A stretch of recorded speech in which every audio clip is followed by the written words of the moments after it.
Bismillahirrahmanirrahim. Assalamualaikum warahmatullahi wabarakatuh. Alhamdulillahi rabbil alamin. Wassalatu wassalamu ala rasulillahi wa ala alihi wa sahbihi wa man tabi'ahum bi ihsanin ila yaumiddin. Amma ba'd. Qala subhanahu wa ta'ala fi kitabihil aziz, ya ayyuhalladzina amanu taqullaha haqqa tuqatih wa la tamutunna illa wa antum muslimun. Ya ayyuhan nasu taqu rabbakumul ladzi khalaqakum min nafsin wahidah وخلق منها زوجها وبث منهما رجالا كثيرا ونساء واتقوا الله الذي تساءلون به والأرحام إن الله كان عليكم رقيبا يا أيها الذين آمنوا اتقوا الله وقولوا قولا سديدا يصلح لكم أعمالكم ويغفر لكم ذنوبكم ومن يطع الله ورسوله فقد فاز فوزا عظيما قال رسول الله صلى الله عليه وسلم فإن أصدق الحديث كتاب الله وخير الهدي هدي محمد صلى الله عليه وسلم وشر الأمور محدثاتها فإن كل محدثات في الدين بدعة وكل بدعة ضلالة وكل ضلالة في النار وبعد. Ahibati fillah rahimani wa rahimakumullah. Alhamdulillah, di kesempatan sore yang baik ini kita bersyukur kepada Allah yang Maha Rahman yang masih memberikan kepada kita kesempatan untuk kita bisa bermajlis ilmu dan menambah bekal kita menghadap Allah Rabbul Alamin. Salawat dan salam semoga dicurahkan kepada Nabi kita Rasulullah Muhammad ibn Abdullah sallallahu alaihi wasallam, para sahabat dan keluarga beliau, dan orang-orang yang mengikuti jalannya ila yaumiddin.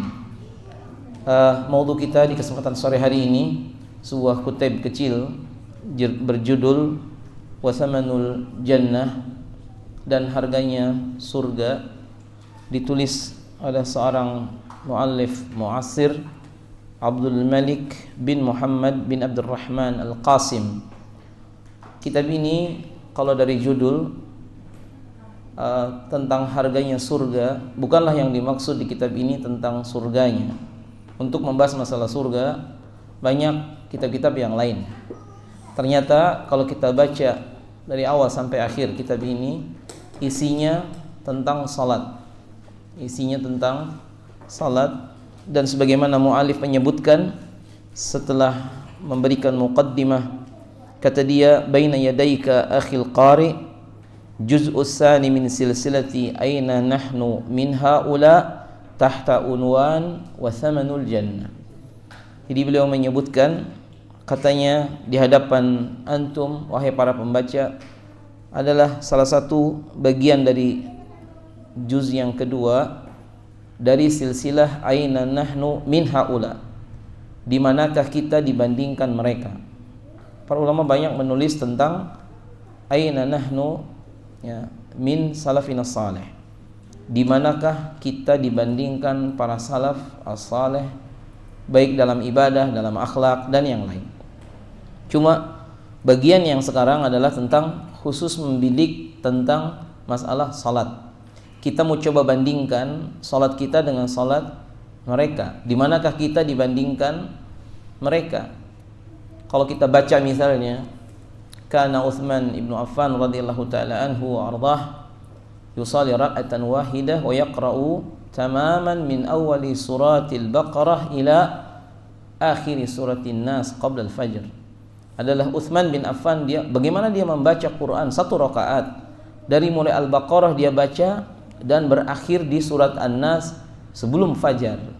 Dan itu dilakukan dan itu terjadi. Dan bukan hanya Utsman bin Affan radhiyallahu taala anhu. Juga sahabat yang lain banyak melakukan. Kok bisa? Dan bagaimana kita, nampaknya mustahil untuk kita. Jangankan dalam salat, di saat Ramadan saja misalnya, Abdullah bin Umar membaca setiap 7 hari sekali, di luar Ramadan hatam.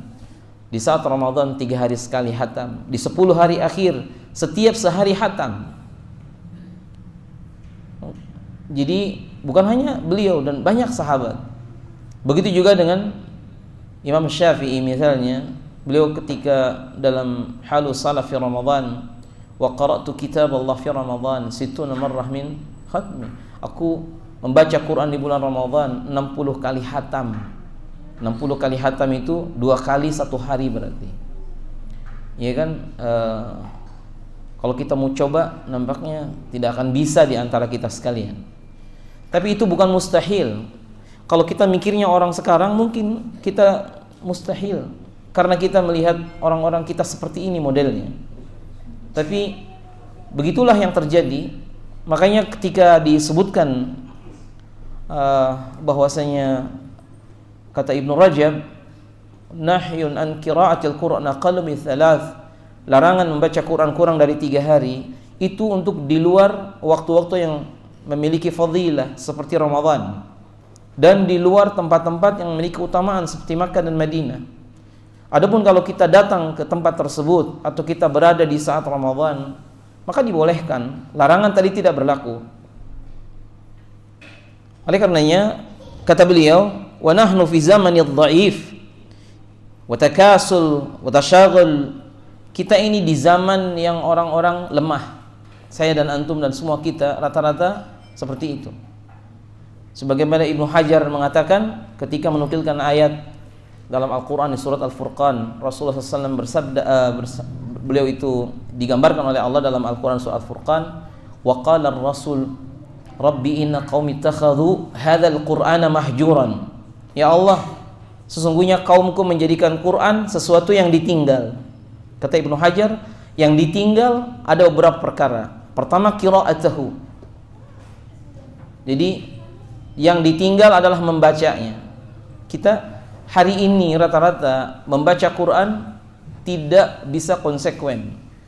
Saya bukan orang sudah baik, ikhwan, tapi kita sama-sama. Coba lihat Abdullah bin Amr bin As. Beliau hatam Qurannya aja 12.000 kali. 12.000 kali hatam Quran ketika ditanya. Kemudian umrohnya sampai 1080 kali, hajinya 60 kali. Dan itu posisinya bukan lagi ujub, karena ditanya. Sebagaimana hanya yang lain juga di saat ditanya maka dijawab, dan mereka tidak dusta. Nah, kata Ibnu Hajar, meninggalkan Quran membacanya, artinya kita tidak bisa untuk merutinkan membacanya. Padahal satu saat pada saat kita wafat nanti, saya dan antum akan menyesal. Dan itu penyesalan yang kata Syekh Ibnu Utsaimin akan terjadi setiap orang bitaksiri a'malihi, karena kurang amalannya. Pada saat meninggal kita akan menyesal sebagaimana Sya'ban, salah seorang sahabat yang menyesali. Kenapa? Artinya bacaan Quran kita sedikit. Kalau sehari bisa, katakanlah bisa 5, 6, 10 juz, alangkah baiknya. Jadi bahkan sebagian orang tidak sanggup untuk membaca Quran walaupun hanya dalam satu hari 5 lembar. Padahal kalau sekali sholat, habis sholat 1 lembar, kan bisa. Sebagian kita beralasan tadi, kita sibuk. Aslinya kita tidak layak mengatakan saya sibuk terhadap Allah Ta'ala. Yang kedua yang ditinggalkan apa? Menghafal Quran. Sama-sama kita kadang mengakui bahwa kita ini dhaif dalam hal ini. Ada seorang ibu-ibu yang usianya 72 tahun ya, tidak perlu saya sebut di mana tinggalnya. Dia hafal Quran sekarang, usia dia 84. 12 tahun dia menghafal Al-Quran dan mutkin. Dan bisa, dan itu tidak mustahil. Hakim Ibnu Hizam umur masuk Islam 60 tahun. Dia sudah hafal Quran sebentar kemudian. Memang orang Arab mereka punya kelebihan. Sampai-sampai orang dari Bani Thaqif, satu orang dari Bani Thaqif, dia mendengar surat At-Tariq dibaca Nabi waktu dia masih kafir. Sekian tahun sebelumnya. Begitu masuk Islam dia masih hafal surat yang dia dengar waktu Nabi di Taif mengajak orang-orang Taif, dan dia masih kafir, dan dia masih hafal. Ketika masuk Islam maka dia baca berulang-ulang. Kita rata-rata ada kelemahan di sisi ini, tapi banyak metode dan cara para ulama menjelaskan. Kita bisa kalau kita sungguh-sungguh. Orang ngapalin lagu aja dihafal. Lagu yang tidak ada satupun dalil yang menyuruh untuk dihafal, bisa hafal. Kemudian yang ketiga yang ditinggalkan apanya? Tadabbur dengan Al-Quran. Usahakan paling tidak ikhwan di rumah kita ada tafsir. Saya bukan orang yang sudah baik, minimal kita punya tafsir Ibnu Katsir. Ya syukur kalau kita membacanya. Bagus lagi kalau kita pernah belajar pada seorang alim dari awal sampai akhir. Minimal kita memiliki kitab-kitabnya, kita baca. Kalau kita tidak punya juga, di handphone kita manfaatkan. Jadi handphone seperti ini kita manfaatkan untuk menjadi sebab kita dapat pahala. Karena Allah Ta'ala menyenangi, mencintai nikmat itu. Athara nikmatihi, ada bekas dari nikmat yang Allah berikan. Kalau kita dikasih handphone, gimana caranya handphone ini kita manfaatkan sebaik mungkin untuk mendapatkan ilmu, untuk yang baik-baik, bukan untuk yang haram. Kemudian yang keempatnya adalah berusaha kita untuk mengamalkan. Ini juga kadang-kadang tadinya sahih bahwasanya ilmu itu diikat dengan 3, kitabah wal hifdz wal amal. Quran juga sama. Maka dari itu dahulu para sahabat menghafalkan 10 ayat, kata Ibnu Abbas, 10 ayat itu dipahami, diamalkan, datang lagi 10 ayat lagi, difahami, diamalkan, dan akhirnya mereka selesaikan semua.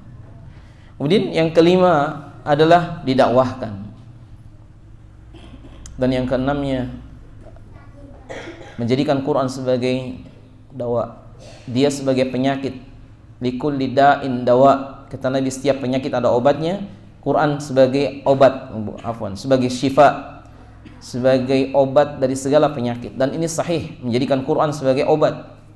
Syifa imma min maradil jasad wa imma min maradil qulub. Kata Ibnu Qayyim, 2 ini. Jadi orang sakit badannya bisa juga dengan Quran dia bisa sembuh, dan orang sakit hatinya juga iya. Makanya di Saudi ada kasus bapak-bapak yang dia udah sakit dari mulai anaknya lahir, anak perempuannya lahir sampai dia dewasa. Dia seperti orang koma, tapi anaknya salehah. Dia baca Quran sering di depan atau di dekat ayahnya yang koma tadi, dan Allah takdirkan di saat usia dia 20 tahun bapaknya ini sembuh dan kembali normal. Ala kulli hal, kata beliau, nahnu fi zamani ad-dhaif. Kita di masa, di zaman kita ini lemah. Oleh karena itu disebutkan oleh beliau, paling tidak buku ini atau tulisan ini ikhwan, walaupun membahas tentang masalah salat secara ringkas, akan mengingatkan saya dan antum dan memberikan gambaran bagaimana salafus saleh mereka lakukan ibadah yang satu ini. Pertama, di halaman nanti insyaallah mudah-mudahan saya bisa kirimkan handoutnya yang dalam bahasa Indonesia, karena kitab ini belum ada terjemahnya. Atau yang bisa bantu mungkin bisa nanti di-share ke kawan-kawan. Jadi ini juga pernah dibahas dalam satu daurah dan sampai selesai. Jadi wasamanul jannah ini dan harganya surga. Kalau ada yang bertanya, kok kenapa judulnya begitu? Mu'alif mungkin wallahu taala a'lam, karena memang salat ini amalan yang paling besar, yang kalau kita amalkan kita akan dapatkan surga.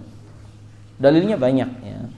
Pertama kata beliau, as-salati fil islami manzilatun la tuadduha manzilatan ay ibadah. Salat ini punya kedudukan yang khusus selain ibadah-ibadah yang lain. Dia sebagai tiangnya agama yang pertama, imaduddin, as-salat imaduddin. Sebagaimana ucapan Nabi SAW juga, ra'sul amri al-islam wa amuduhu salat. Ya, sesungguhnya amudnya ini, tiangnya adalah salat. Wa darwatu sanamihi al-jihad fi sabilillah. Hadis ini sudah sering kita dengar. Intinya salat adalah tiangnya agama. Man aqamaha faqad aqama ad-din. Siapa yang menegakkannya, dia menegakkan din. Kalau orang yang meninggalkannya, maka dia meruntuhkan agamanya. Yang kedua, wahiyya faridatun daimah mutlaqah. Salat ini tetap wajib, tidak ada penggantinya. Kalau antum dan saya puasa, kita sakit, boleh kita ya di waktu lain. Kalau salat enggak. Kalau kita dalam keadaan salat, kalau kita misalnya puasa, orang yang hamil boleh diganti dengan fidyah. Orang-orang tua yang tidak mampu puasa, maka dia dibayar fidyah. Kalau salat tidak. Salat ini fardhah mutlak daimah, setiap saat. Dan enggak ada kaitannya dengan urusan uang. Mau punya uang, mau enggak punya uang. Jadi jangan alasan kenapa antum tidak salat. Afwan, saya nggak punya uang. Kalau haji iya ikhwan, kalau salat enggak. Jadi itu yang kedua, la tasqutu hatta fi halil khauf. Bahkan dalam keadaan takut lagi perang wajib salat. Makanya orang sekarang heran sekali. Saya datang ke satu rumah sakit, nengok bahwa bapak lagi sakit. Bapak sudah salat? Enggak, saya kan sakit. Sakit wajib salat. Rupanya dia nggak tahu bahwasanya walaupun dia sakit wajib salat. Dia bilang apa? Saya nanti mau saya qadha kalau saya sudah sehat. Enggak bisa diqadha. Salat ini tetap wajib dikerjakan sekarang. Akhirnya dia salat dan sebisanya. Nah, Allah Ta'ala berfirman dalam surah Al-Baqarah, A'udzubillahi minasyaitonir rajim, Hafidhu 'alas salawati was salatil wusta wa qumu lillahi qanitin.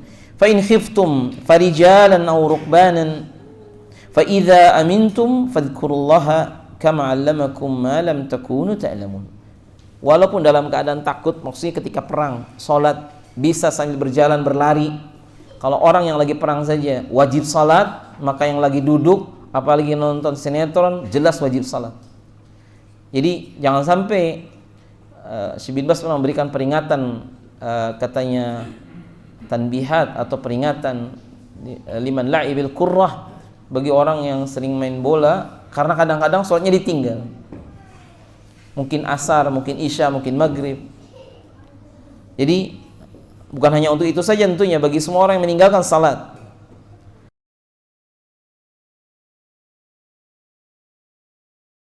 Tidak khusyuk, mungkin dia dapat 0 walaupun dia kerjakan dan sah. Ini yang saya maksud, kita harus berhati-hati dengan hal tersebut. Kemudian rabi'an yang keempat, salat adalah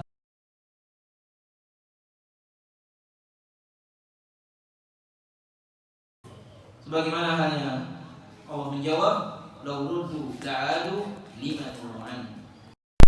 Kalian ke dunia, niscaya kalian akan berbuat hal yang dahulu kami larang. Allah menjawab dengan ilmunya, dan ini jawaban yang kelak bagi mereka. Kemudian, ikhwas sekalian, termasuk yang kedelapan, qad tawa'adallahu tabaraka wa ta'ala, Allah mengancam orang-orang yang salatnya lalai. Wa wailul lil musallin alladzina hum an salatihim sahun. Ya, orang-orang yang salatnya sahun. Man haula? Siapa mereka? Sahun ini orang yang melalaikan salat. Dia tidak salat kecuali di akhir waktu, atau dia nanti-nanti dan seterusnya. Padahal waktunya ada. Dan ini diingatkan oleh Syekh Utsaimin, terlebih lagi kepada para wanita yang saat-saat dia mau haid.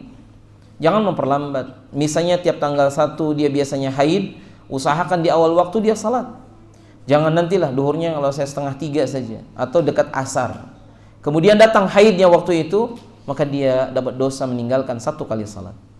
Memang beliau termasuk yang berpendapat dia wajib mengqadha. Tapi para ulama yang lain termasuk jumhur tidak ada qadha bagi salat. Maksudnya salat yang diqadha yang tadi itu.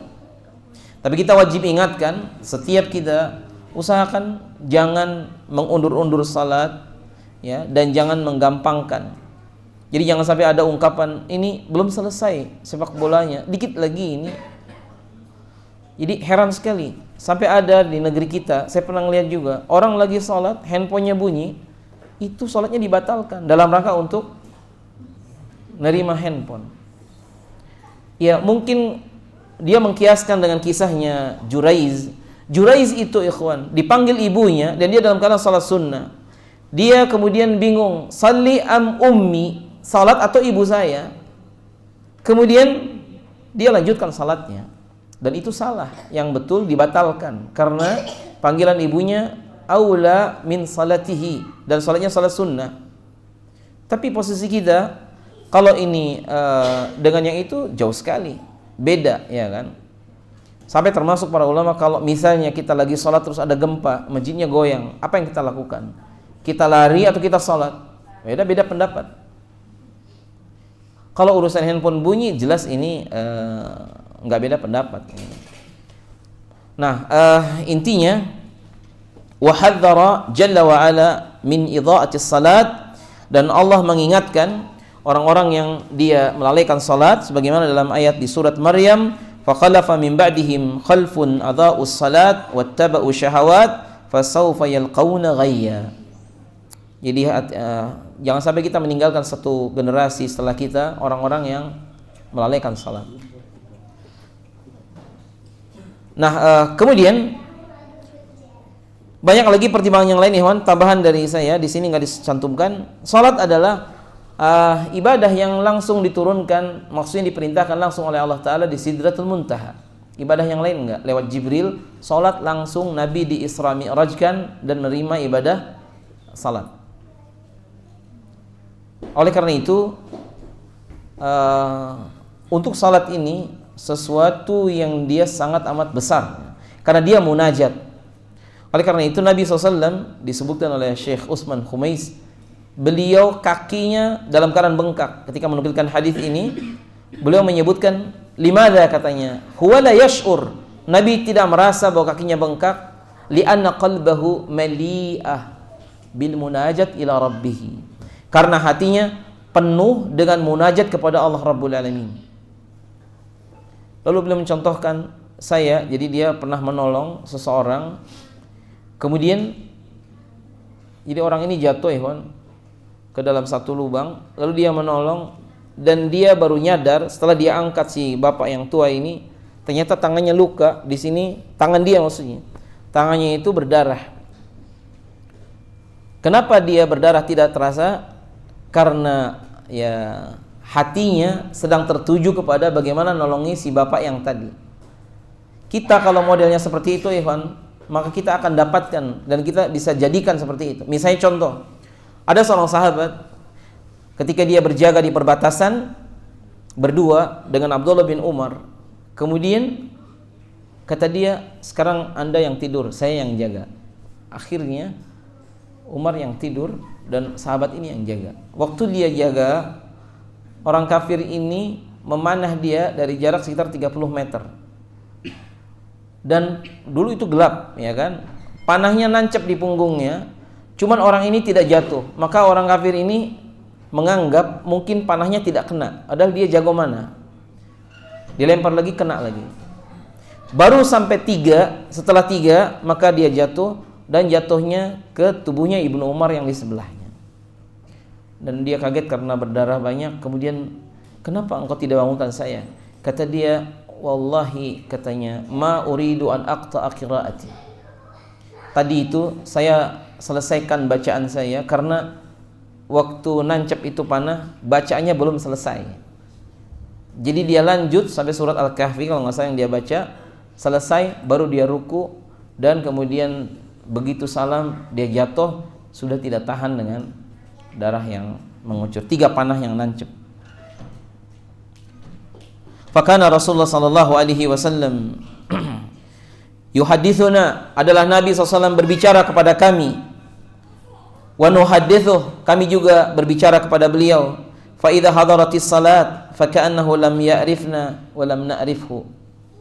Tapi begitu adzan dikumandangkan, maka sepertinya Nabi tidak kenal kami dan kami pun tidak mengenal beliau. Langsung berhenti, langsung. Dan ini yang terjadi di kalangan sahabat radhiyallahu taala anhum wa arda. Fa idza hadaratis salat fa ka'annahu lam ya'rifna wa lam na'rifhu. Menunjukkan apa, ikhwan? Mereka orang-orang yang luar biasa dengan salat. Faqala Rabi'ah ibnu Yazid, ma adzana al-muadzinu li salati adh-dhuhra mundu 40 sanatan illa wa ana fil masjid illa an akuna maridan aw musafira. Berkata Rabi'ah bin Yazid, tidaklah adzan seorang muadzin untuk salat zuhur sejak 40 tahun, kecuali aku sudah duduk di masjid, kecuali apabila aku musafir atau aku dalam keadaan sakit. Jadi Rabi'ah bin Yazid, dia 40 tahun itu, ikhwan, tidak pernah mendengar adzan kecuali dia sudah di masjid. Makanya ada riwayat yang lain, ma sami'tun nida illa ana asta'id wa ajlis fil masjid. Tidaklah aku mendengar adzan kecuali aku sudah siap dan duduk di masjid. Berapa lama ini? 40 tahun. 40 tahun, waktu yang lama. Yang lain, mata akhartu fi salat mundu aslamtu hatta al-an. Aku tidak pernah terlambat salat sejak aku Islam sampai sekarang. Waktu itu, sahabat menyebutkan yang demikian. Bilal bin Abi Rabah, yang sekalian, beliau adalah muadzin Rasulullah SAW. Nabi punya beberapa muadzin, salah satunya Bilal. Ada lagi beberapa muadzin yang lain, dan Abdullah bin Maktum diantaranya. Adapun Bilal, beliau beradzan sejak adanya syariat salat sampai Nabi wafat. Jadi Bilal beradzan dari mulai ada perintah salat sampai Nabi diwafatkan. Nabi wafat di hari Senin, ya kan? Senin duha Nabi wafat. Abu Bakar meminta Bilal untuk beradzan duhurnya, ya kan? Itu waktu duha. Ya Bilal, adzin. Kemudian Bilal mencoba adzan. Dia nggak bisa lanjut, cuman sampai kalimat asyhadu anna, sampai situ aja. Kemudian apa kata Bilal? Ya Abu Bakar, ikhtar muadzinan laysat li fa innani la astati an uadzina illa li Rasulillah. Wahai Abu Bakar, carilah muadzin lain, jangan saya. Karena saya tidak bisa beradzan kecuali untuk Rasulullah SAW. Jadi bukan tidak bisa adzan karena ini. Dia nggak tahu setiap kalimat tadi tidak bisa lanjut. Karena terbayang mungkin oleh beliau masa-masa indah bersama Nabi dari mulai awal sampai Nabi diwafatkan di hari tersebut. Makanya Bilal kemudian pergi ke Syam, ikhwan. Di Syam lama gitu. Kemudian dia bermimpi bahwa Nabi memanggilnya. Kenapa wahai Bilal engkau tidak menziarahiku? Makanya dia datang dari Syam terus tidak berhenti sampai ke Madinah. Qadarullah sampai Madinah itu menjelang subuh. Orang-orang yang datang dia pun tahu ada Bilal, maka mereka minta, ya Bilal, adzin kama adzanta fi zamanir Rasul sallallahu. Akhirnya Bilal didesak adzan, dia mau adzan juga nggak bisa adzan. Ini Bilal. Jadi kembali ke sini bahwa orang-orang dahulu mereka kalau mendengar adzan, idza adzanal muadzin, itu seperti seruan yang amat sangat luar biasa sehingga menghentikan segala aktivitas, menghentikan juga urusan-urusan, dan mereka datang menghadap Allah untuk datang ke masjid. Wa arsyada lil muhafadzah ala hadzal khair al azim, i'lamu, katanya, i'lamu anna khaira a'malikumus salat wa la yuhafidha 'ala al wudu illa mu'min. Kata Nabi SAW, ketahuilah bahwa kebaikan amal kalian itu ditentukan karena sholatnya. Kalau sholatnya baik, amalnya mesti baik.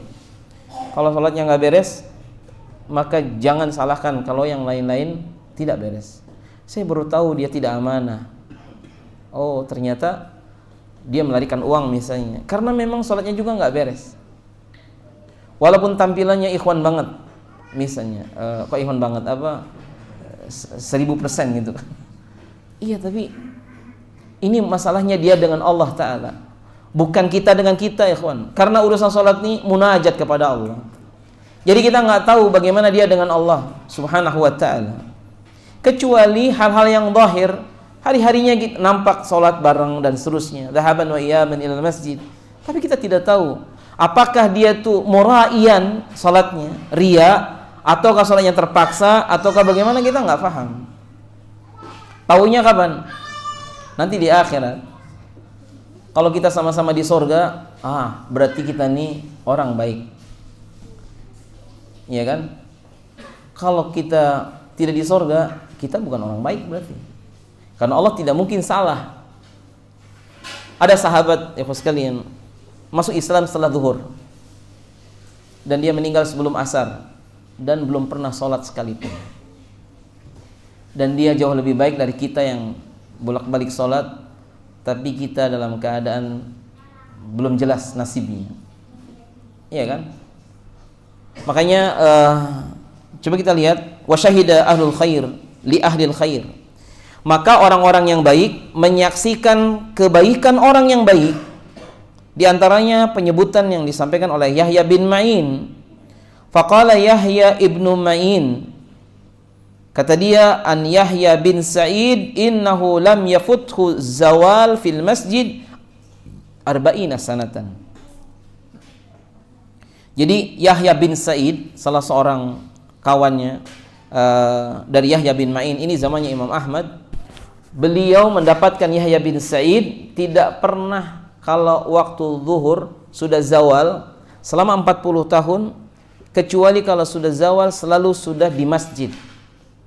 Dan ini menggambarkan bukan hanya satu kali waktu, 5 waktu. Coba jangan jauh-jauh ikhwan. Saya dan antum berani enggak mengatakan begini? Mundu aslam tuh, kalau kita kan dari Islam dari kecil kebanyakan ya. Sejak saya balik, ma asma'un nida, ya, tidak pernah aku dengar azan, ya, illa ana ajlisu fil masjid astaidu lis salat, kecuali aku sudah siap duduk di masjid, ya, untuk salat. Kayaknya nggak ada yang berani karena memang kita selalu tidak begitu. Kalau pas umrah, iyalah, sejak kita umrohan, ya, setiap dengar azan, kalau kita sudah di tempat, ya kan, kita sudah di masjid, itu mungkin. Bahkan orang Indonesia paling rajin. Indonesia itu kalau umrah yang paling rajin mungkin salat orang Indonesia. Dan untuk buka puasa paling disiplin. Nggak pernah terlambat gitu kan. Salat juga iya. Semua kursi di restoran sebelum waktu maghrib sudah penuh orang Indonesia semua. Dan itu bagus ya kan, karena mendahulukan berbuka. Nah, intinya kembali ke sini, ulaika qaumun qulubuhum mu'allaquna bil masajid. Mereka adalah satu kaum yang hati mereka itu terkait dengan masjid. Wa qad ja'atuhumul basyair fi qoulihi Nabi sallallahu alaihi wasallam, sab'atun yudhilluhumullahu fi dhillihi la dhilla illa dhilluh, fiha yudhkar wa rajulun mu'allaqun qalbuhu bil masajid. Jadi kalau hatinya terkait dengan masjid, maka dia akan betah di masjid dan dia akan bolak-balik ke masjid tanpa beban. Saya bukan orang sudah baik ikhwan. Kadang-kadang kita urusannya sudah azan, kita masih ada urusan, kita serba nanggung, baru qomat baru datang.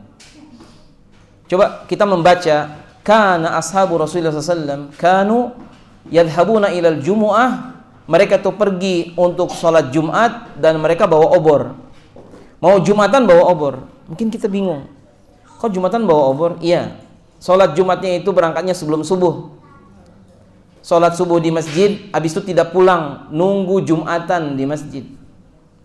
Wasayatuna ba'di, akan datang setelah nanti Nabi wafat, dan sekarang mungkin sudah banyak terjadi. La ya'tuna ilal masjid illa qamal khatib ala mimbar. Tidaklah datang ke masjid kecuali khatibnya sudah naik mimbar, sudah khutbah. Bahkan saya pernah khutbah di, ya tidak jauh masjid dari sini, hanya 5 orang kita naik mimbar. Ya kita karena bisa ngitung 5 orang, mungkin yang nggak kelihatan banyak, kita wallahu alam. Tapi begitu mau sholat udah penuh.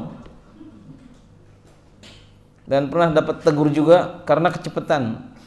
Maksudnya terlalu cepat khutbahnya, terlalu cepat sholatnya. Jadi banyak orang yang datang, kita sudah selesai semua. Nah sekarang 11:30 ya kan, sudah duhur. Mungkin orang menganggap Jumatnya jam 12, setengah 1 sholatnya. Jam 12:04 sudah selesai semua. Jadi ini masalahnya. Sehingga ikhwas sekalian, 7 golongan ini salah satunya bukan hanya laki-laki tapi juga perempuan yang dia mu'allaqun qalbuhu bil masajid. Makanya Nabi mengatakan kepada para sahabat dan para suami dan laki-laki, la tamna'u ima Allah masajidallah, janganlah kalian melarang para wanita dan anak-anak perempuan kalian dari masjid. Jadi kalau mereka mau ke masjid jangan dilarang, biarkan. Tentunya kata Syekh Utsaimin ada syarat yang lain, an yakuna aminah, dia aman dari fitnah, selamat perjalanan, dan bukan jauh. Misalnya rumahnya di sini, sholatnya di mana gitu, yang jaraknya harus 1 jam perjalanan. Jadi iya seperti itu. Wa qad hatha Sufyan ibnu Uyainah ala siyari ila salati hatta qabla nida. Sekarang nasihat dari Sufyan bin Uyainah. Apa beliau mengatakan? Kata dia, la takun mithla abdasu, janganlah engkau seperti seorang hamba yang buruk. La ya'ti hatta an-nida, jadi dia tidak datang kecuali kalau sudah dipanggil adzan. Beliau Sufyan bin Uyainah menganggap atau menghitung orang yang seperti ini termasuk yang hamba yang buruk, baru datang kalau sudah azan. Padahal kata dia apa? Katanya i'tilas salat qabla nida. Datanglah ke tempat salat sebelum datangnya panggilan azan untuk salat. Ini beliau ya. Jadi mungkin paling jeleknya kalau sudah azan kita datang lah.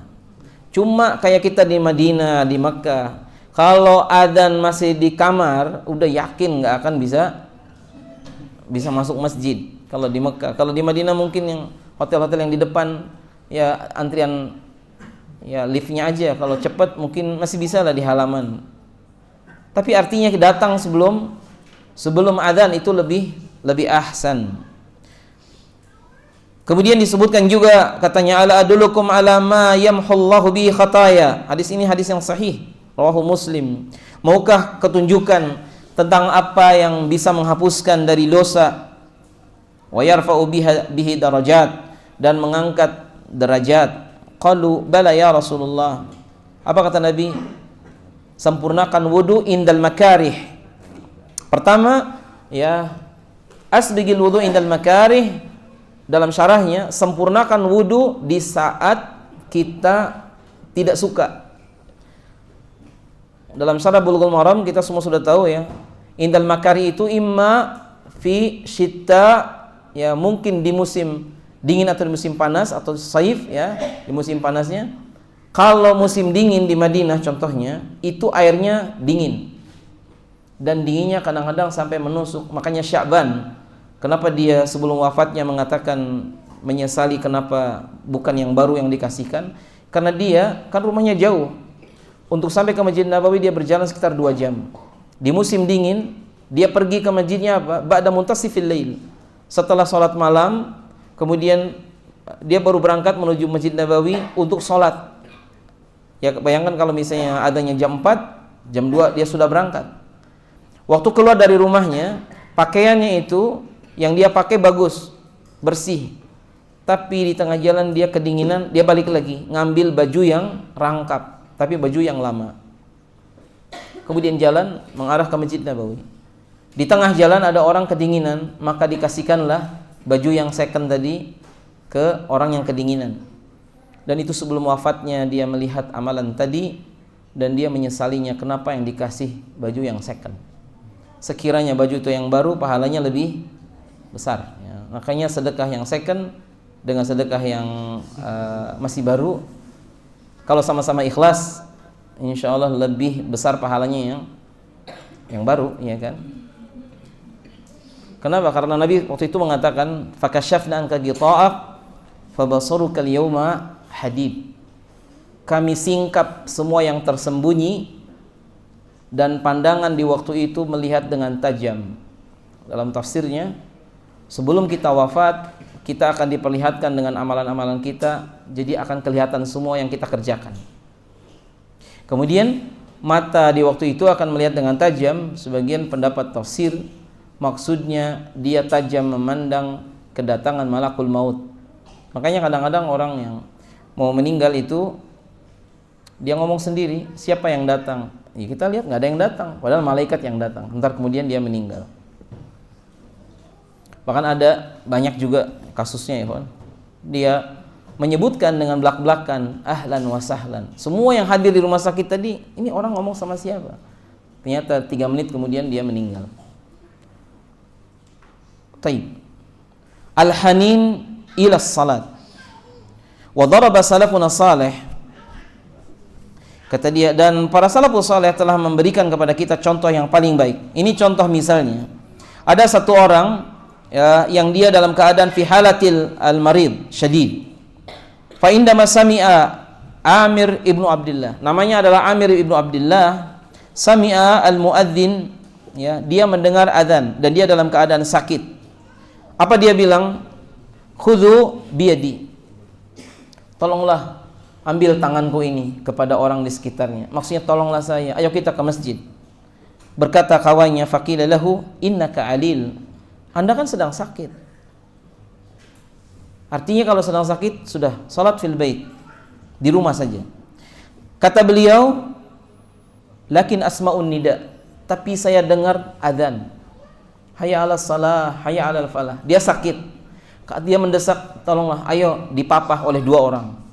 Akhirnya dia pun fa akhadhu bi yadihi fadakhala fi salatil maghrib fayarka ma'al imam rak'atan thumma mata. Lalu dia pun salat dengan imam. Tadi diangkat oleh kawannya tadi ya, dipapah oleh dua orang. Salat maghrib rakaat pertama dapat, dan kemudian dia meninggal. Dapat satu rakaat terus meninggal. Jadi ini dia ikhwas sekalian, dan saya pernah kita alami di satu masjid, tidak usah kita sebutkan nama masjidnya, salat asar. Seingat saya salat asar, si bapak ini salat asar dan dia di sujud terakhir dia tidak bangkit. Kita udah selesai semua. Dari mana kita tahu bahwa dia tidak tahu bahwasanya dia akan meninggal? Dari mana saya dan kawan-kawan tahu bahwa dia tidak menyangka bahwa itu akan meninggal? Iya, dia sendirian naik mobilnya. Kalau nggak salah letternya AA depannya itu. Mobil besar, semacam jeep. Beliau nyetir sendirian dan itu salat terakhir, ya kan? Kalaulah dia tahu bahwa dia akan meninggal di waktu itu, pasti dia bawa kawan dan yang lain, nanti saya akan meninggal di sini dan seterusnya. Tapi karena tidak tahu, dan itu masya Allah hanin, orang yang dia meninggal dalam keadaan salat, kemungkinan besar ini husnul khatimah.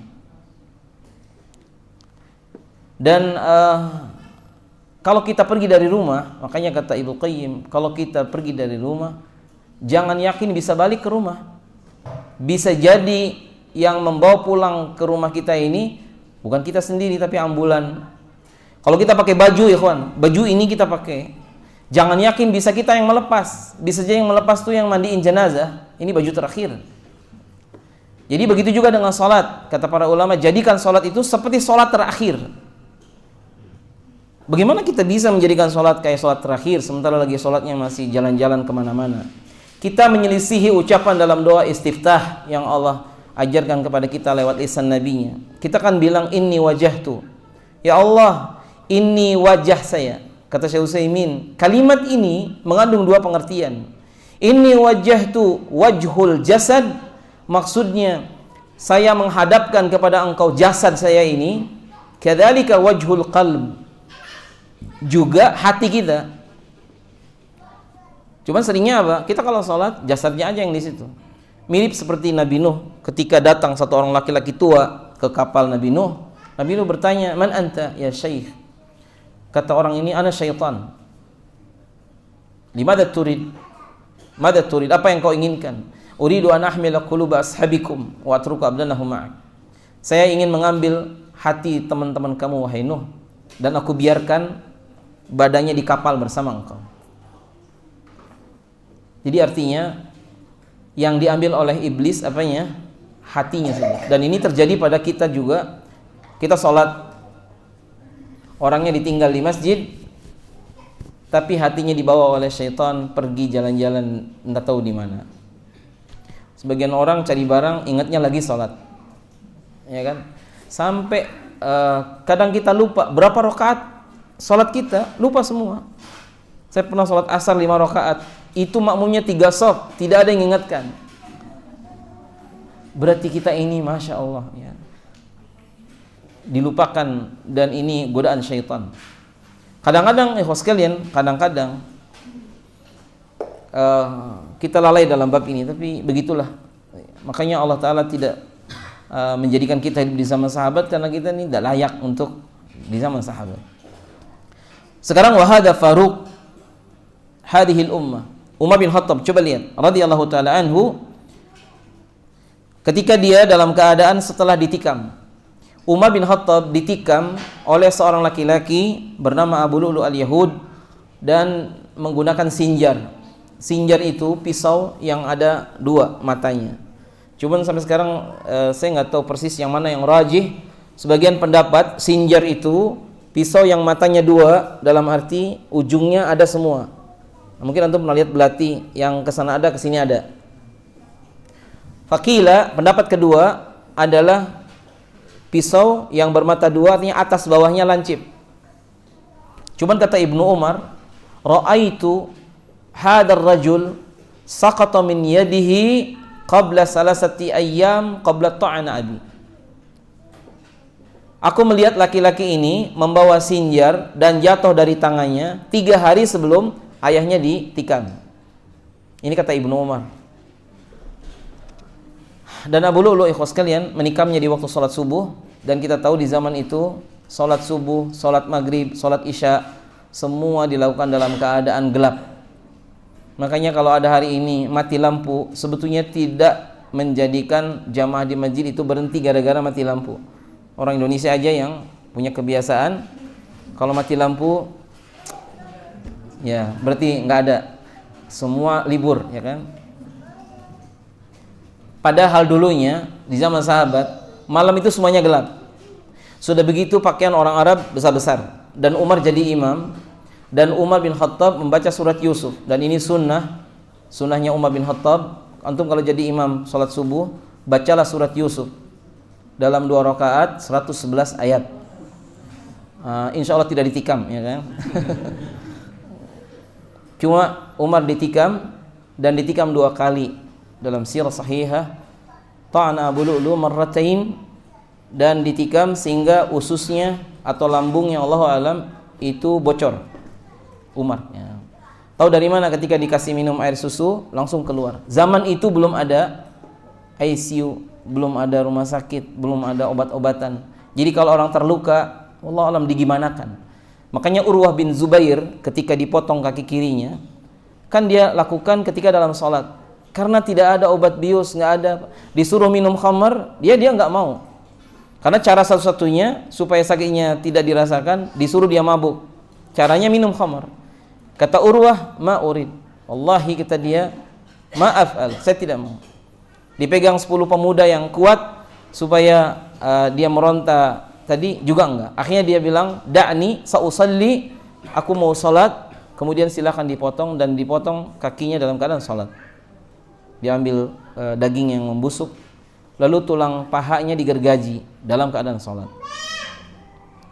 Umar bin Khattab sebagaimana sahabat dahulu, makanya Khabbab bin Al-Arth di punggungnya kan ada bekas ini ya, tumbak. Waktu dia disiksa, dipanaskan oleh majikannya, ditempelkan di punggungnya, sehingga punggungnya itu tulangnya kelihatan, dan itu membekas. Tidak ada operasi plastik waktu itu. Makanya seperti Khalid bin Walid dan beberapa sahabat yang lain, ada 100 bekas tusukan tombak atau torehan pedang di tubuhnya, dan bisa dihitung. Kenapa? Karena waktu itu kalau kena panah cuma dicabut aja, dia membekas, ada bekasnya. Jadi begitulah yang ada. Dan Umar bin Khattab waktu ditikam, disebutkan dalam sirah sahihah, Umar ditikam, dan kemudian Abu Lu'lu' ini dipegang oleh sahabat yang sholat di shaf yang pertama dengan kain. Rabbatahu thumma ta'ana bi nafsihi bihadha sinjar. Lalu dia menusuk dirinya dengan sinjar ini, dan dia langsung mati. Jadi dia bunuh diri. Enggak ada yang membunuh para sahabat, tapi dia bunuh diri. Dan kuburannya ada di sana, ya. Dan ada tulisan sekarang di kuburan Abu Lu'lu', Allahumma jma' ma Abu Lu'lu' fil jannah. Ya Allah, kumpulkan kami dengan Abu Lu'lu' di sorga. Orang Syiah punya doa seperti ini. Karena apa? Abu Lu'lu' dianggap pahlawan karena membunuh tagut. Jadi tidak mungkin akidah kita sama dengan akidah Syiah. Ya, enggak mungkin sama, ikhwan. Maka jangan deket-deket. Ya. Nah, Umar bin Khattab meninggalnya setelah hari ketiga dari tikam tadi. Dan yang ajib disebutkan di sini, bahwasanya Umar bin Khattab radhiyallahu taala anhu lama sami'an nida, kalau beliau mendengar azan itu pingsannya bangun. Jadi dia akan pingsan. Jadi cuman perutnya diikat dengan kain, kemudian beliau pingsan. Kalau ada azan, beliau bangun. Kalau salat itu maka sudah salat, belum, kemudian Umar salat. Kemudian habis salat pingsan lagi. Kapan bangunnya lagi? Dengar azan yang berikutnya. Itu 3 hari. Di hari ketiga, Umar mengatakan kepada orang yang Saya lupa beberapa sahabat yang mendengarnya. Dan ini permintaan kepada Aisyah. Katanya, uridu an udfina fi janibi qabri Rasul. Intinya begitulah. Sekiranya diizinkan, saya ingin dikuburkan di sebelah kuburan Nabi Muhammad SAW. Dan Aisyah mendengar dan Aisyah mengizinkan. Semula Aisyah tidak mau karena itu untuk dirinya.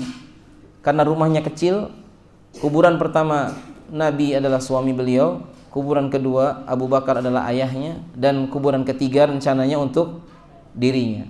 Karena tidak ada tempat lagi. Tapi karena ini permintaan dari Umar bin Khattab, maka Aisyah mengizinkan dengan dua alasan.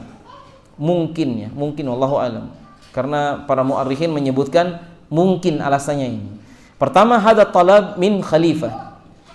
Permintaan ini datang dari khalifah, maka kita harus sam'an wa ta'ah.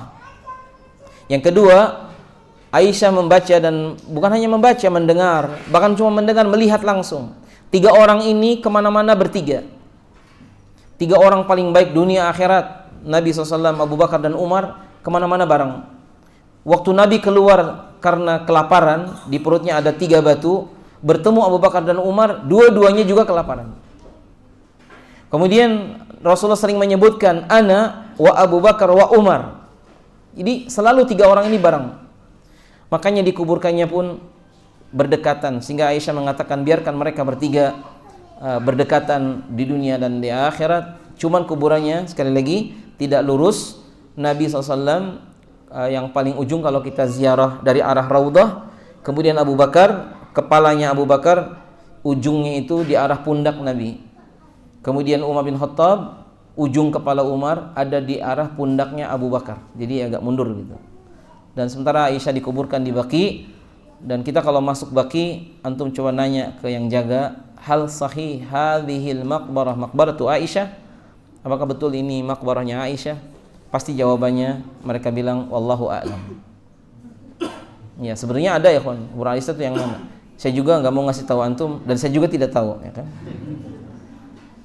Ya, kenapa begitu? Karena orang Indonesia, ya sebabnya karena kita orang Indonesia itu aja. Makanya saya cuma pesan aja, kalau satu saat antum pas ke Raudhah lalu lewat ziarah, atau sekarang pintu ziarah beda lagi, kebetulan yang jaga itu, syekh yang jaga di depan itu Indonesia, ta'alau katanya, ayo ke sini siapa yang mau masuk dan lihat, ambil kesempatan tadi ya. Tapi kayaknya kemungkinannya kecil ya kan? Akhil Muslim katanya. Sekarang kita lihat Rabi bin Khaytham bin Husaim, ya afwan, bin Husaim. Dia punya mauqif yang aziman fi hayatihi. Kemudian disebutkan oleh beliau bahwasanya ini juga sama dengan yang tadi ya. Wa kana ashabuhu, adalah sahabatnya, yaqulun ya Aba Yazid laqad rakhasa laka. Jadi dia itu sakitnya sangat parah. Kata yang 2 orang ini, ya Aba Yazid, kunyah dia, kamu kan sakit, rakhasallahu tusalli fil bait, salatnya di rumah saja kan Anda sakit.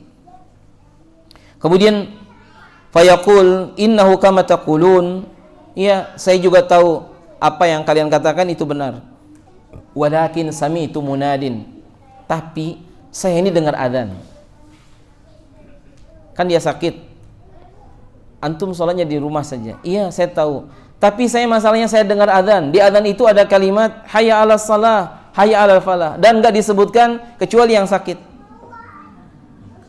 Maka dia ngotot istilahnya gitu ya, tolonglah saya diangkat, dibantu. Maka kemudian dia pun salat, dan dia pun meninggal. Makanya Syekh Abdul Razak, dan orangnya ada ikhwan sekalian, dan dia pernah menyampaikan di Indonesia juga, ada seorang laki-laki yang dia takjub. Laki-laki ini buta. Kemudian dia memasang tali dari masjid ke rumahnya. Jaraknya mungkin sekitar 1 kilo. Mungkin tali rapi atau tambang begitu. Tujuannya apa? Dia kan tidak punya mudallil, tidak punya orang yang menunjukkan kemana arah masjid. Akhirnya dia megang tali ini, kalau mau ke masjid megang tali ini sampai ke masjid, kemudian sampai ke rumahnya. Dan itu terjadi, dan itu hari ini masih ada. Sebagaimana di YouTube, Allah alam benar tidak, di Afrika ada seorang penggembala kambing, dia menghatamkan Quran rutin dalam 4 hari atau maaf 5 hari ya. 3 hari itu hatam sampai Al-Kahfi, mungkin 6 harian lah. Kata dia, mundu mata, sejak kapan kau punya yata'awad bihada? Kata dia, mundu arba'ina sana. Saya sudah 40 tahun begini, nggak ada libur, nggak ada apa. Pokoknya ngembala kambing itu 40 tahun yang lalu. Sampai sekarang, dia sudah hatam setiap 6 hari, hatam 1 kali.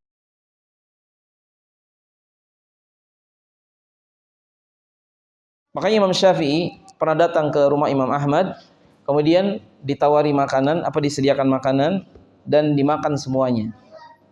Kemudian Imam Syafi'i bersandar ya, dan alal jidar gitu ya. Kemudian itu berlangsung sampai pagi.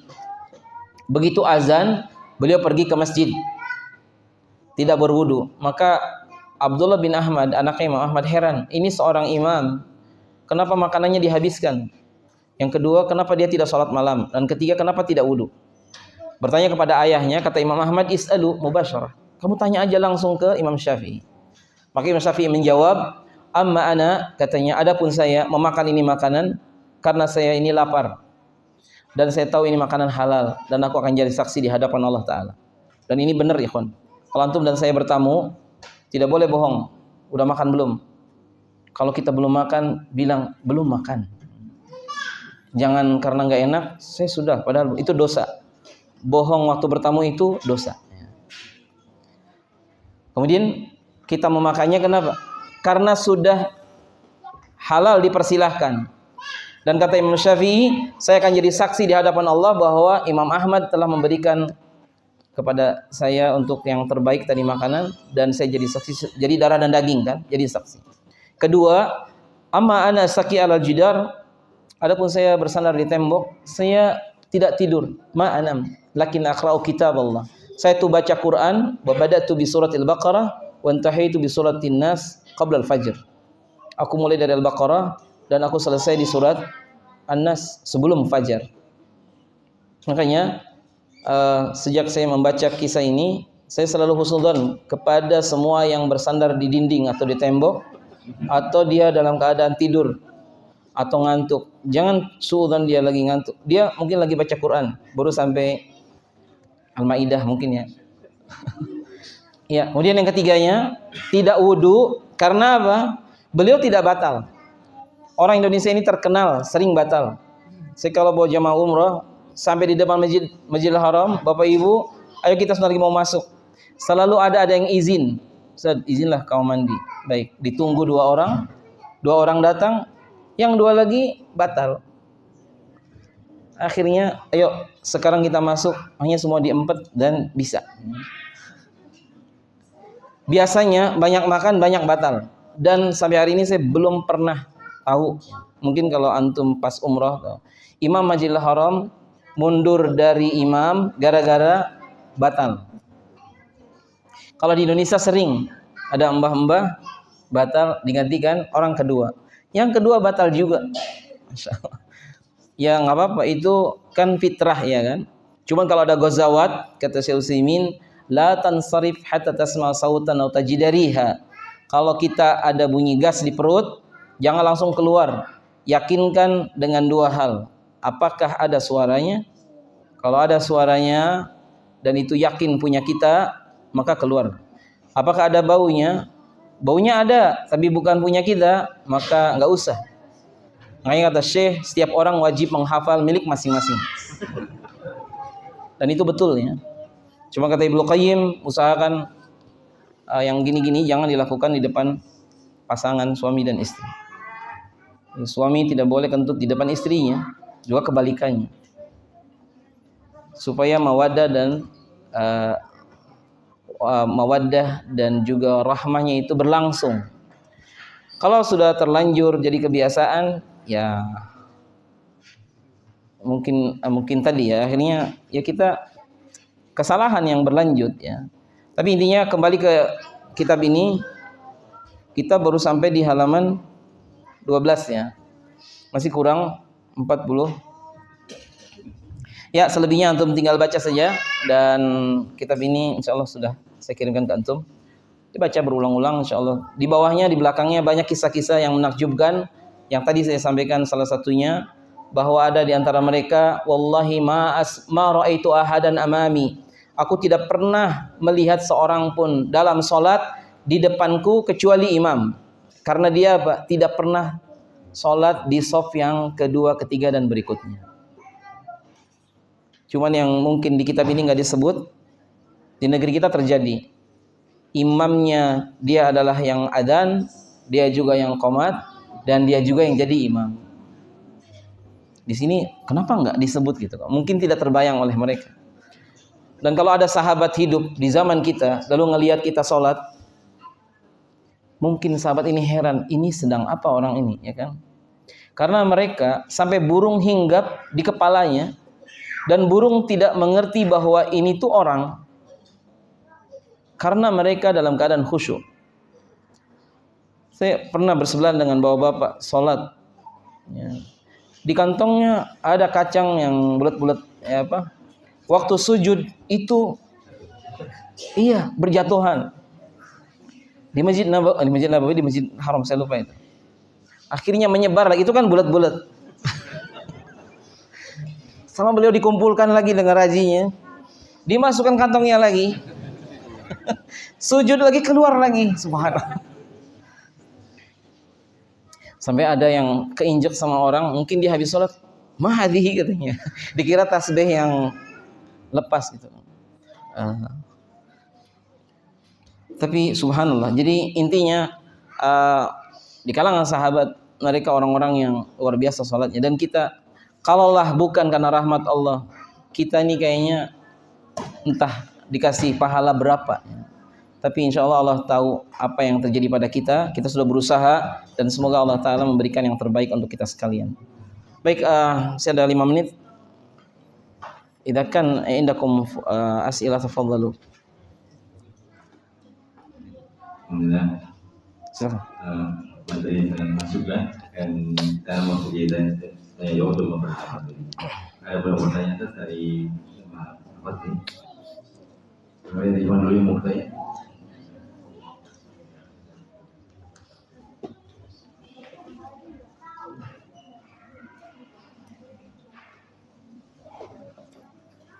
Assalamualaikum warahmatullahi wabarakatuh. Waalaikumsalam.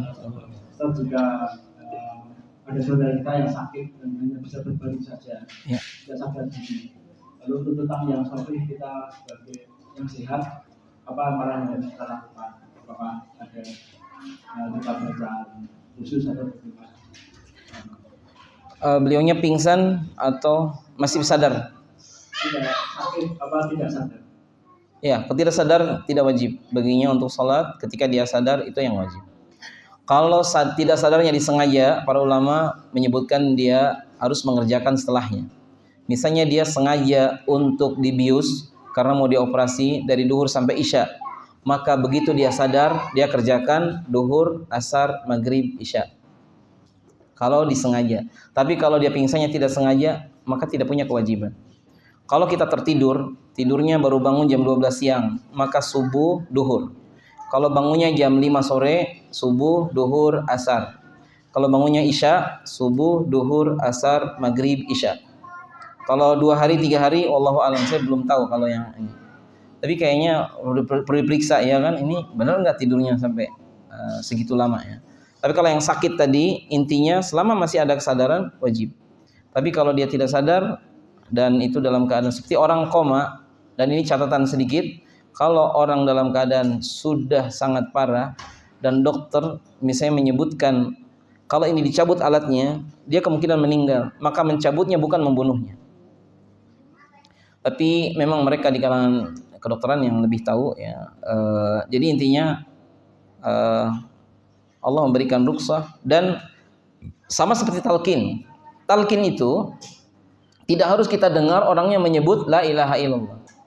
Jadi jangan juga dipaksa orang lagi dalam keadaan sakit parah, kok nggak bunyi-bunyi la ilaha illallahnya gitu.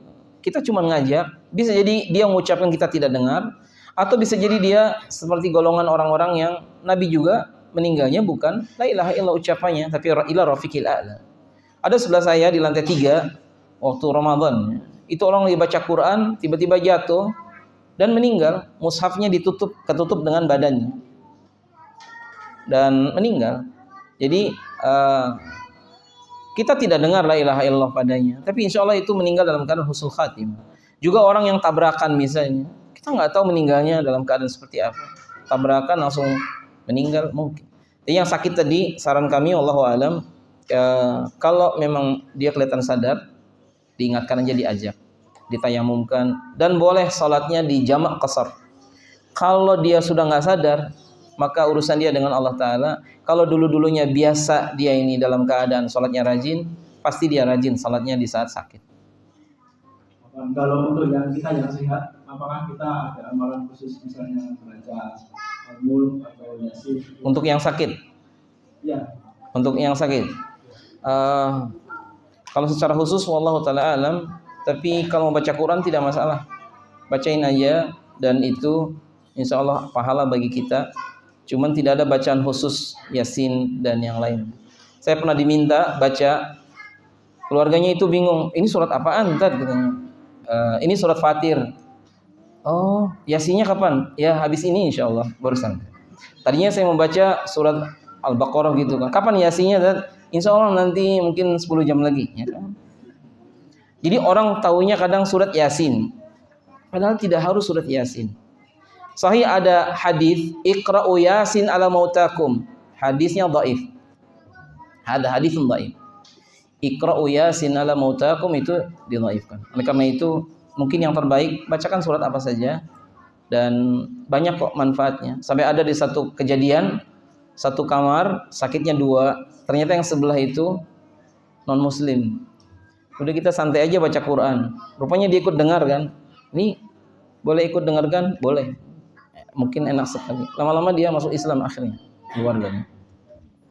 Jadi kadang-kadang itu tadi.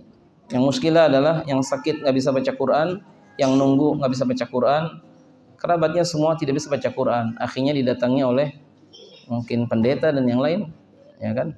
Ini berbahaya. Wallahu a'lam. Ya, ya gitu ya. Dari kami itu dan sebenarnya hadis barang siapa di atas baik kebiasaan tertentu, misalnya ya apa dari atas kebiasaan tersebut. Jika ada hamba Allah kebiasaan bawahnya karena sebab sakit berdolong saat sakit meninggalkan sholat, apakah itu berarti masuk dari hadis tersebut? Iya, seorang akan dimatikan dalam keadaan seperti dia biasanya. Dan ini diantara penjelasan Abdullah bin Abbas juga begitu, di hadis Nabi juga ada. Makanya wala tamutunna illa wa antum muslimun itu tidak boleh meninggal kecuali dalam keadaan muslim. Sahabat tadinya bingung, kan yang ngatur meninggal Allah Ta'ala, tapi kok kita tidak boleh meninggal? Maksudnya kata Ibnu Abbas, kita sebelum wafat harus senantiasa punya kebiasaan baik. Ya, misalnya selalu mentaati Allah, tidak pernah memaksiati, ingat Allah, tidak pernah melupakan, mensyukurinya, tidak pernah mengkufurinya. Sampai kita diwafatkan, insya Allah kita akan seperti itu. Nah, gimana kalau kita yakin si fulan itu sakit, dia tidak sholat lalu meninggal? Kita tuh harus tafaul. Tafaul ini apa? Husnudzan. Kalimat thayyibah ya dulu ala husnudzan. Itu namanya tafaul. Jadi contohnya gini, kita datang ke orang sakit. Sakitnya itu stadium 4. Apa doa kita? Syafaakallah, la ba'sa tahurun insyaallah. Itu tafaul. Husnudzan kepada Allah walaupun Pak dokternya bilang ini paling umurnya tinggal 2 hari. Tetap kita doanya syafaakallah, semoga Allah sembuhkan. Atau la ba'sa tahurun insyaallah. Jadi begitu juga yang tadi, kalau ada yang meninggal, orang ini misalnya meninggalkan sholat terus meninggal, lalu kita mau nyolatkan enggak? Sholatkan aja, dan kita berharap semoga Allah sekiranya itu benar, Allah maafkan. Apalagi di negeri kita banyak orang tua yang menganggap sholat itu kayak bayar utang. Jadi dia tidak menganggap sesuatu yang luar biasa. Itu kesalahan keyakinan karena dakwah belum sampai. Sebagiannya lagi menganggap kalau sakit nggak usah sholat. Maka dari itu sebaiknya kita sebagai anak-anaknya mendakwahkan, menyampaikan.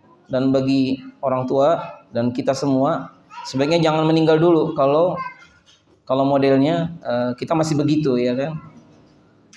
Misalnya anak-anaknya juga masih nakal, jangan meninggal dulu lah kalau bisa, supaya anaknya soleh dulu baru dia silakan meninggal kalau bisa, ya kan. Itu ya. Allahu a'lam. Dan juga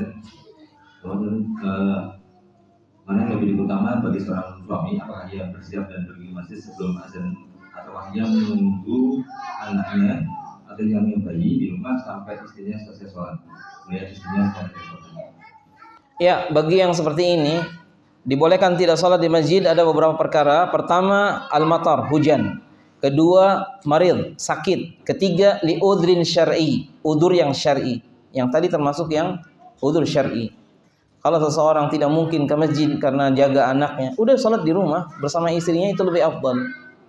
Kemudian kalau seseorang misalnya dia dalam keadaan jaga orang tuanya di rumah sakit, tidak mungkin ditinggal, ya sudah, dia sholat di kamar yang di situ kan ada bisa. Itu yang terbaik.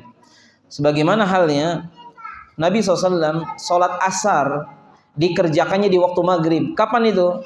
Waktu gali parit belum selesai, musuhnya keburu datang. Akhirnya apa? Diteruskan aja, asarnya nggak dikerjakan di waktu asar. Makanya Nabi mengatakan, mala Allahu kuburahum binar. Semoga Allah penuhi kuburan mereka dengan api, karena mereka membuat kita sholat asarnya terlambat, dikerjakan di waktu maghrib. Dan itu pernah terjadi. Makanya kalau dokter sedang bedah pasien belum selesai, yang sahih dia kerjakan dulu, selesaikan sampai pasien itu tadi selesai, dia aman tinggalkan, baru dia sholat duhur, asar, maghrib, isya, sekiranya operasinya mulai sebelum duhur sampai isya. Antum dan saya mau ke masjid, sudah adzan, tiba-tiba ada kecelakaan di depan masjid, ditolong dulu atau kita ke masjid dulu? Tolong dulu. Istrinya mau melahirkan, kitanya mau itikaf. Itikaf atau ikut ngurusin istrinya? Iya, jangan kayak kucing. Kucing itu suaminya tidak mengurusi istrinya. Iya, saya punya kucing tetangga, dia punya anak 5, lahirkan di kerdus, tidak pernah tahu siapa suaminya. Ya kalau orang wajib dia seperti itu. Jadi terutama kepada para suami, kita fikih ini yang lebih penting adalah memahami dengan benar. Dan itu kenapa Jurais salah, karena dia itu abid tapi tidak alim. Kalaulah Jurais ini orangnya alim, dia akan batalkan sholat sunnahnya dan dahulukan panggilan ibunya.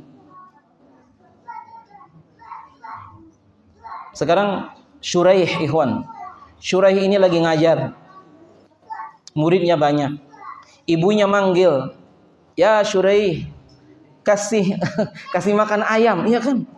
Ini ayamnya belum dikasih makan. Maka Syuraih meninggalkan majelisnya sejenak, ngasih makan ayam-ayam yang itu milik ibunya dan dia juga. Habis itu balik lagi ke masjid, ngajar lagi.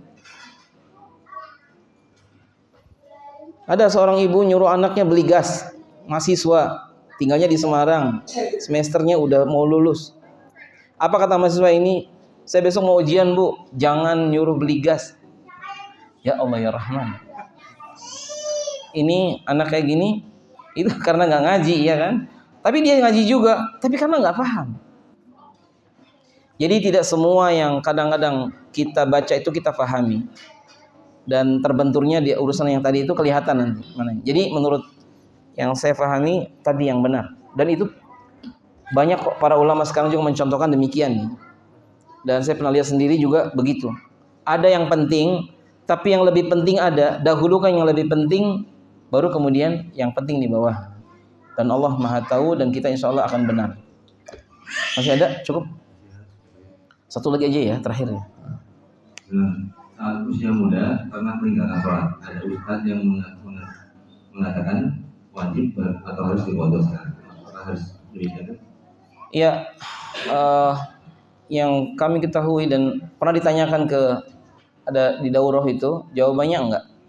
Dan memang sahih, yang betul tidak usah diqadha, sebagaimana Nabi tidak pernah menyuruh Abu Bakar dan Umar nikah ulang karena pernikahan mereka di zaman jahiliyah.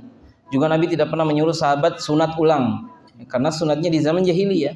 Yang belum akikah, Nabi tidak pernah menyuruh akikah ulang sekarang. Jadi kalau sholatnya dulu ditinggal 10 tahun, habis itu kita ngaji, sekarang baru sadar, apakah habis duhur-duhur lagi, asar-asar lagi? Enggak usah. Yang penting hari ini ke depan. Dan enggak usah cerita-cerita siapa-siapa, saya 10 tahun kemarin enggak sholat. Udah, jangan cerita-cerita. dan Allah menutup aib kita, dan insya Allah itu dimaafkan. Al-Islamu yajubu ma qablah, wa taubatu tajubu ma qablahu. Taubat itu menghapus dosa sebelumnya. Saya pernah umroh ikhwan. Si ikhwan ini minta diajari wudu di Jakarta. Bayangkan mau umroh minta diajari wudu di Soekarno-Hatta.